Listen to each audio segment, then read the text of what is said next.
Gracias por estar con nosotros en este día tan importante. Estamos listos para celebrar a nuestra Madre de Guadalupe. Queremos darles una serie de programas especiales con una óptica diferente. Una óptica que es la que a todos nos preocupa, nos gusta, nos da un anhelo e ilusión por vivir estas fiestas, por vivir a Santa María de Guadalupe en nuestra patria y en el mundo entero. Para ello tengo a Alejandro López, nuestro especialista de casa, nuestro amigo, quien nos va a ilustrar sobre todos estos temas. Gracias, Alejandro, por estar con nosotros. Ceci, muy por el contrario, muchas gracias a ti, a tu invitación, a todo tu equipo de trabajo. Amigas y amigos, sean bienvenidos a este programa. Pues bien, Alejandro, a mí me gustaría que nos platicaras un poquito. ¿Por qué la Virgen de Guadalupe es una mujer de Adviento? Es sin duda una de las mejores definiciones de la advocación de la Virgen María en Guadalupe. Es una mujer en espera, en Adviento. Con solo ver la imagen podemos apreciar rápidamente que está encinta, como se decía antes, que está esperando, que está embarazada. ¿Embarazada de quién? Claramente del Rey del Universo, claramente del Salvador. Al también escuchar o leer lo que escribe el indígena maestro en Tlatelolco, en el Nican Mopogua, respecto de cómo fue dándose el acontecimiento guadalupano, sabemos también que es una mujer en Adviento, en espera de que la gente que va a recibir el mensaje lo acepte y reciba, se dé cuenta que van a recibir, por sobre todas las cosas, el amor y la misericordia de Dios nuestro Señor. Es que no es casual que se haya aparecido el segundo domingo de Adviento. Es decir, prácticamente estamos ya cruzando esta semana para celebrar el tercer domingo de Adviento, y a mí me impacta que la Santísima Virgen tenga ya en esta fecha la preparación que nosotros tenemos. Ya hay una similitud entre lo que pasaba en ese momento y lo que nos pasa ahora. ¿Qué estaba pasando en ese momento y qué está pasando ahora, Alejandro? Bueno, mira, habrá que hacer una aclaración de entrada. Ella se aparece, bueno, son 5 las apariciones, del 9 al 12 de diciembre de 1531. Habrá que considerar que para aquel entonces lo que regía era el calendario juliano, no era el calendario gregoriano, que es el que tenemos vigente hoy en día. Así. Entonces, cuando años después, décadas después, se hace la corrección del calendario juliano al gregoriano, esos días del 9 al 12 corresponderían aproximadamente con el 21, 22 al 24, 25 de diciembre. O sea que estamos hablando de mucho más cercano el nacimiento del Salvador. De lo que nosotros celebramos efectivamente, o de los días en los que celebramos hoy en día el nacimiento de Jesús. Ahora, eso astronómicamente corresponde, o sea, ambas fechas deben estar relacionadas, o mejor dicho, la corrección que se hace del calendario juliano al gregoriano tiene que ver con una observación astronómica.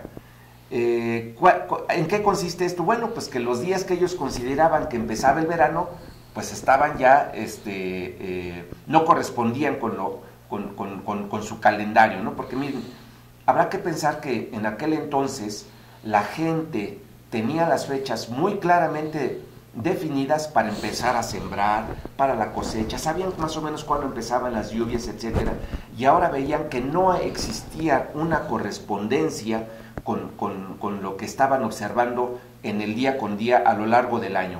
¿Qué quiere decir esto? Para efectos prácticos, que aparentemente estaban atrasados los momentos de estos fenómenos temporales respecto del calendario. Por eso es que el calendario le fue agregado cerca de, si no me recuerdo, 20 días o 18 días por ahí así, ahorita no de 18 y 20.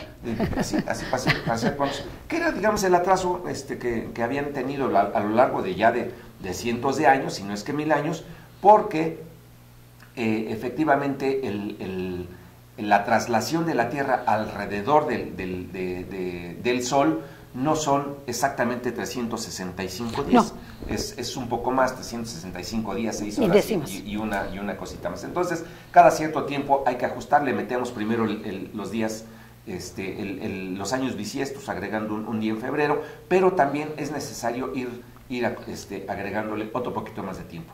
Para efectos prácticos, pues, la Virgen de Guadalupe, en 1531, se apareció, reitero, aquí lo importante, en un momento astronómico importante que nosotros conocemos como el solsticio de invierno.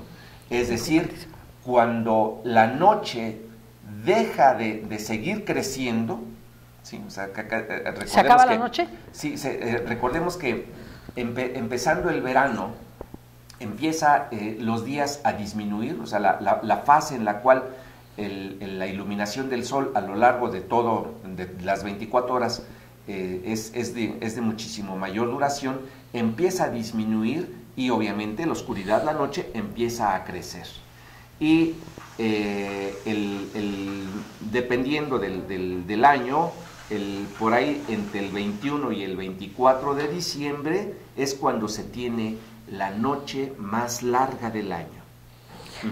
Ay, impresionante. Y entonces cuando se da el fenómeno astronómico que llamamos solsticio de invierno, quiere decir que a partir de ese momento la noche empieza a disminuir de duración y el día empieza a acrecentarse nuevamente. Y esto podemos decirlo, que podemos agregarlo precisamente en este momento.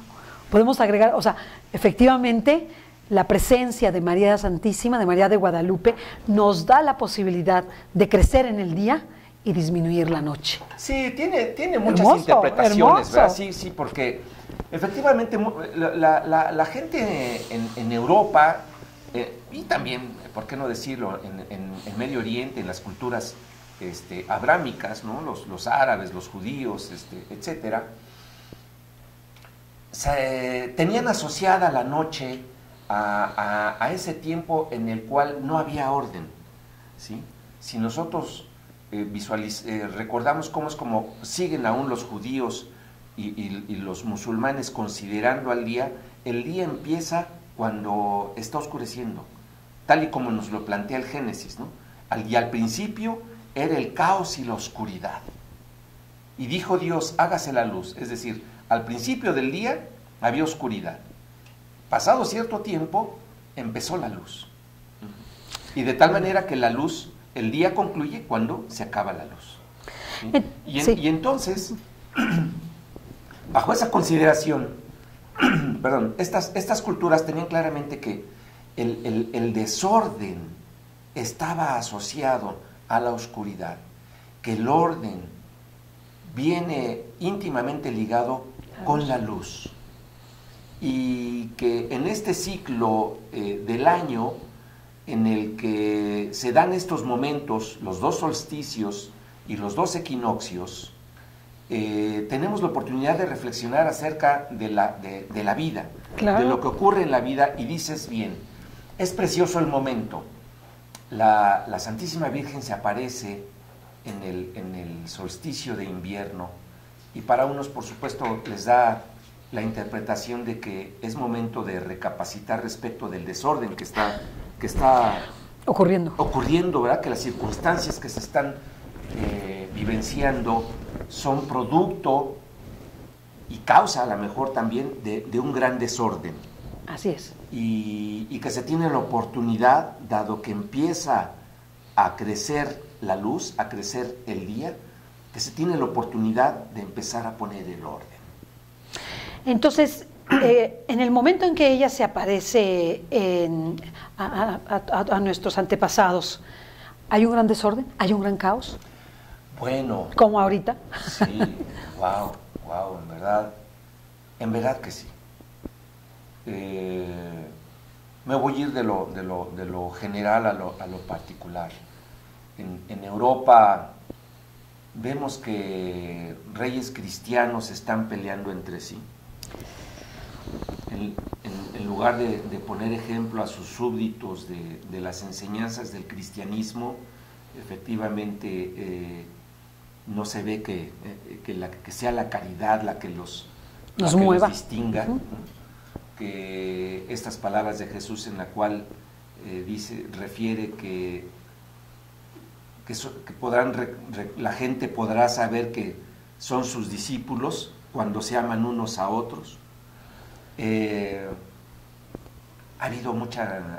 Acababan de pasar una serie de graves epidemias que diezmaron a la población de Europa. Literalmente, la palabra diezmar quiere decir que queda uno de cada 10, ¿no?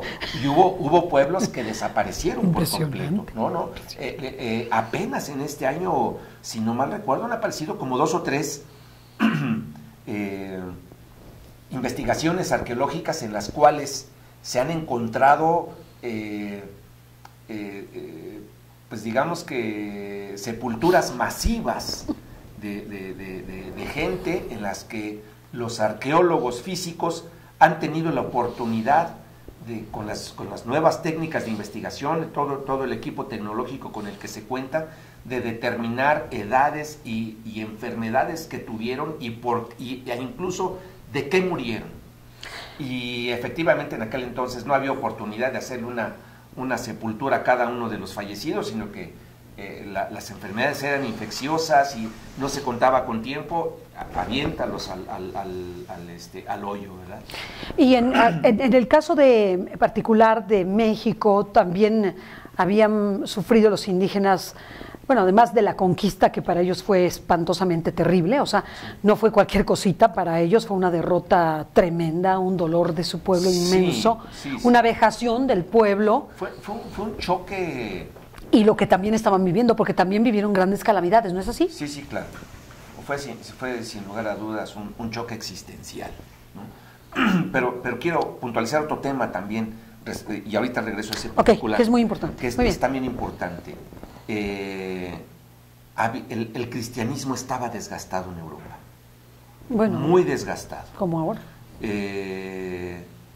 Esta crítica que hacían muchas personas, muchos sacerdotes, muchos religiosos a la venta a la simonía, pues. A la venta de indulgencias. A la venta de indulgencias, etcétera. Sí, pues eso fue un grave error en el que cayeron algunos de los miembros de la iglesia.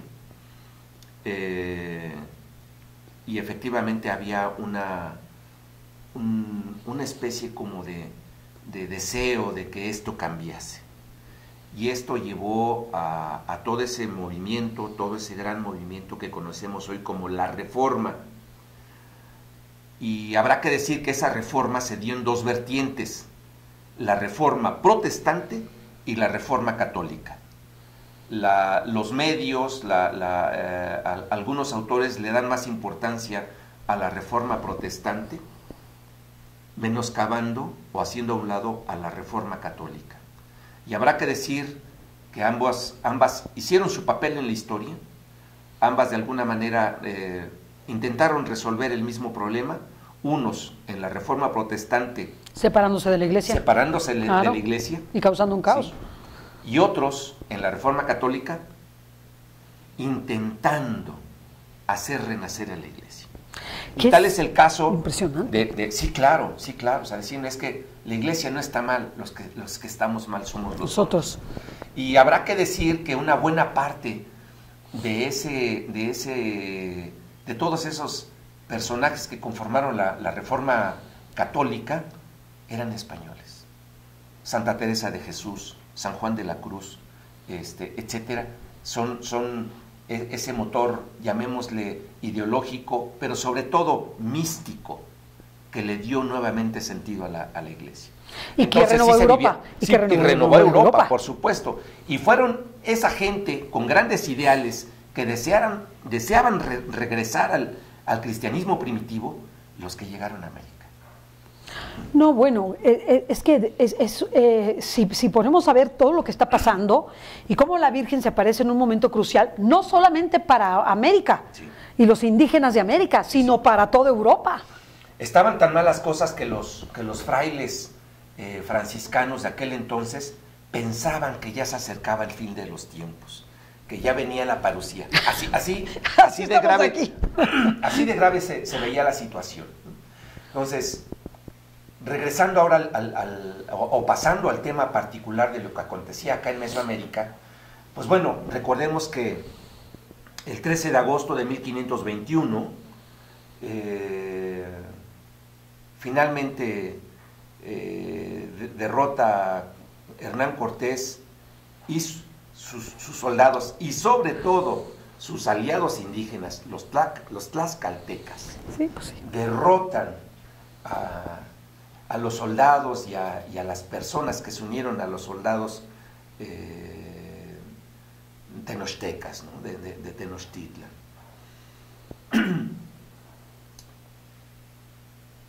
Poco tiempo después, un año y medio después de haber vencido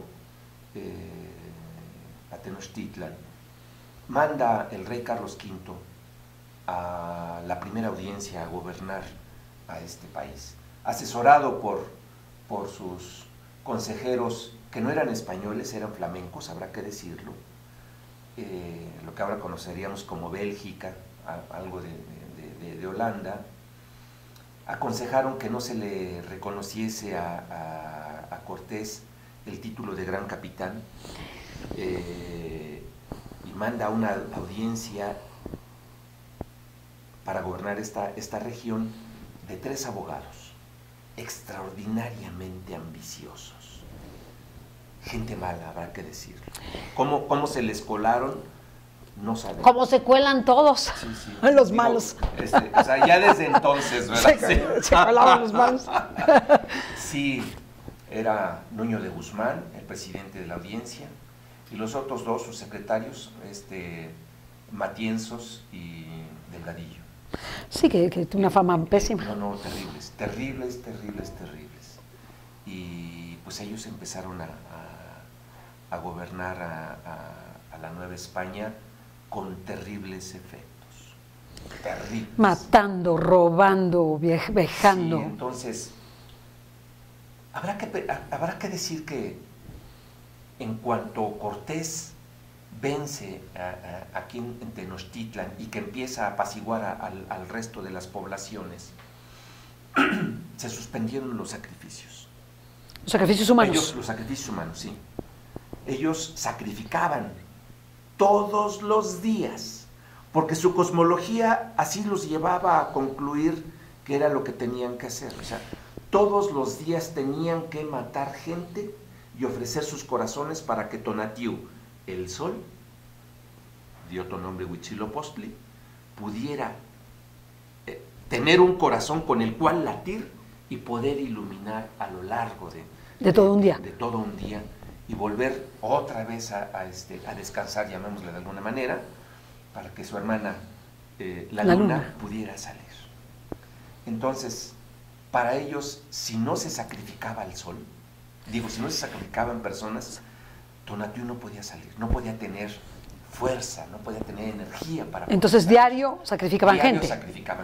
Todos los días. ¿Y cuántos sacrificaban cada día? ¿Muchísimos? Sí, muchos. Digo, en las grandes celebraciones ellos tenían todo un calendario litúrgico, por llamarlo de litúrgico indígena, vamos a decirlo así. Sí, claro, porque su religión así se consideraba, pero además para ellos no había una separación entre el calendario civil y el calendario religioso. O sea, era uno, ¿no? Los pogualis eran, y tenían varios, o sea, uno asociado a los ciclos de la luna, otro asociado al ciclo del sol, otro asociado al ciclo de Venus, y eran muy exactos. O sea, el conocimiento astronómico que tenían estos amigos era verdaderamente interesante, quizás en algunos puntos superior al que se tenía en Europa en aquel entonces. Entonces, imagínense que se suspenden los sacrificios humanos Y por supuesto, ¿cuál sería la conclusión o la previsión que tendrían los indígenas en ese momento si no había sacrificios humanos? Ya no hay día. Pues ya no va a salir el sol. ¿Sí? Nos vamos a morir todos, porque además en su interpretación del cosmos, ellos estaban viviendo el quinto sol. Ya se acababa todo. Y que que era 4 movimientos. Ese quinto sol, esa época estaba nombrada como el quinto, como 4 movimientos.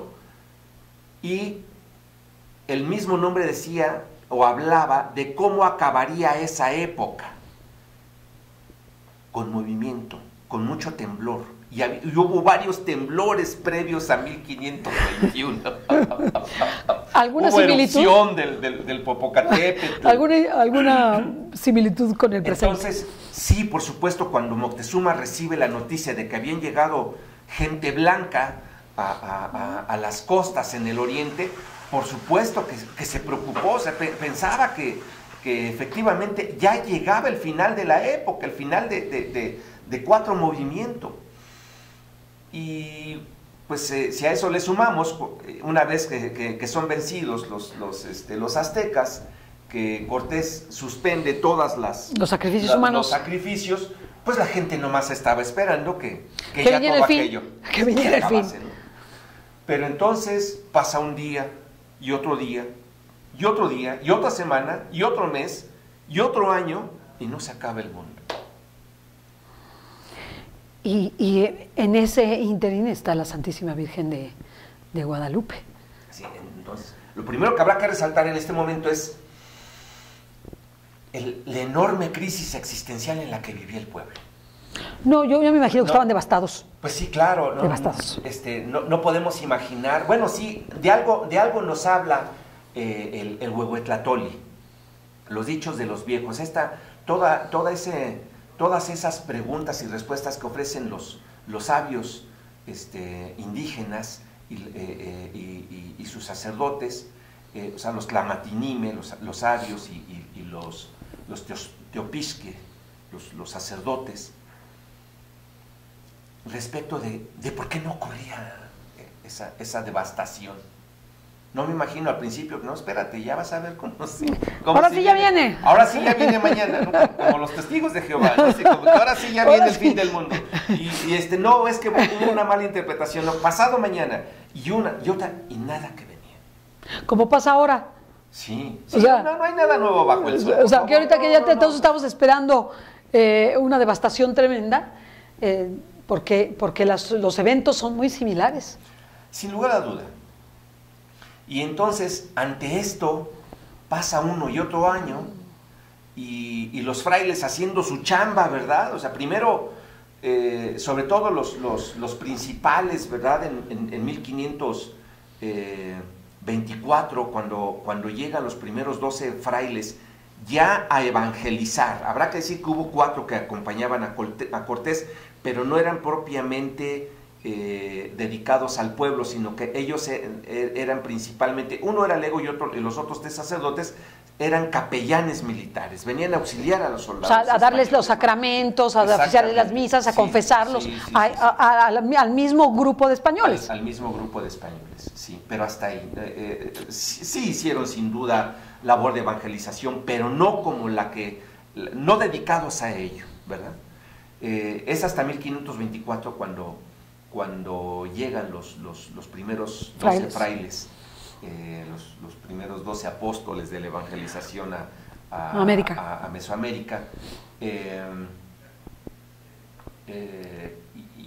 Impresiona mucho a los indígenas ver cómo Hernán Cortés, tal y como lo narra de una manera preciosa Bernal Díaz del Castillo, que llegó con sus capitanes y lo primero que hizo fue arrodillarse y besarle los hábitos raídos a todos los frailes, y pues aquellos se preguntaban, bueno, ¿y estos mugrosos, o sea, qué tienen? ¿Por qué los besan tanto? Ellos pensaban que era el emperador, el César Carlos V, que finalmente había llegado, pero pues aquellos acostumbrados al boato, a sus rompias, su ropa inmaculada, colores, plumas, etcétera, y ver aquellos frailes flacos, hambrientos, algunos enfermos, se habían enfermado en el camino para acá, etcétera, varios de ellos con fiebre, en fin, les impresionó mucho ver cómo Cortés y todos sus capitanes se habían postrado ante ellos, y que les habían dicho a los demás, si nosotros hacemos esto, ustedes también tienen que hacerlo. Pues se nos acaba casi el tiempo, ¿eh? Sí, y entonces habrá que finalmente decir ese gran contraste que se estaba dando en la mente de los indígenas. Por un lado, que no se había acabado su mundo, y por otro lado, el que esas enseñanzas de amor, esas enseñanzas de misericordia, de vivir como hermanos que propagaban los frailes, no estaban siendo verdad en las vidas de los españoles que se decían cristianos, y mucho menos con el salvajismo, la ambición de Guzmán, Delgadillo y Matienzos y todos los otros que le rodeaban, que incluso alcanzaba no solo a los indígenas, sino que, imagínense, se extendía a todos los españoles que estaban ahí, que estaban ahí y que no seguían sus órdenes y que todavía apoyaban a Cortés, y a todos los frailes, a grado tal que intentaron asesinar a Fray Juan de Zumárraga, porque los había excomulgado y les había dicho a todos los fieles, tanto españoles como indígenas, que no obedecieran las órdenes de esa primera audiencia. Y además la excomunión en ese momento sí se la tomaban en serio, porque ahora claro. pueden estar excomulgados y siguen tan contentos. Era causa como para que el mismo emperador dijera, ¿sabes qué? Si te excomulgaron, a ver, regrésate. Te voy a decir, regrésate y a lo mejor ordeno de entrada un juicio de residencia y otro juicio acá en España. Cosa que finalmente sucedió. Que fue como que la justicia divina la que actuó contra estas personas. Sí, Nuño de Guzmán acabó en la cárcel sus días. Pues qué bueno. ¿Que purificó? Bueno, pues, ojalá. Que purificó sus pecados. Sí.